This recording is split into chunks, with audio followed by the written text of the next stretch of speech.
Hello friends, ఈరోజు మనము కౌకూర్ లొకేషన్లో ఉన్న 1725 స్క్వేర్ ఫీట్లో ఉన్న ఫ్లాట్ చూస్తున్నాము. ఇది గేటెడ్ కమ్యూనిటీ అపార్ట్మెంట్లో అయితే ఉందండి.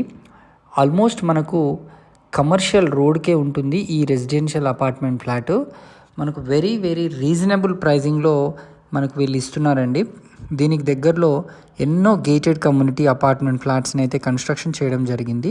సో వెంటిలేషన్ వైజ్ చూసుకున్నా ఇది ఒక అద్భుతమైన ఎక్సలెంట్ ఫ్లాట్ అనే చెప్పొచ్చు. దీనికి వెరీ నియర్లో మనకు సైనిక్పురి బస్ స్టాప్ అవన్నీ కూడా ఉంటాయి. అంటే కనెక్టివిటీ పరంగా చూసుకుంటే ఔటర్ రింగ్ రోడ్ కానివ్వండి, కోంపల్లి కానివ్వండి, ఇటువైపు సైనిక్పురి కానివ్వండి, ఉప్పల్, అల్వాల్ ఇలా వెళ్ళిపోవచ్చు కూడా. మనకు దీనికి దగ్గరలో సికింద్రాబాద్ కూడా వెళ్ళడానికి చాలా వెరీ ఫెసిలిటీస్ అయితే అన్నీ ఉన్నాయి. సో మరిన్ని వివరాలు తెలుసుకోవాలనుకుంటే స్క్రీన్ పైన కనిపిస్తున్న నెంబర్కి కాల్ చేసి సైట్ని విజిట్ చేయండి. నచ్చిన ఫ్లాట్ని బుక్ చేసుకోండి. Thank you.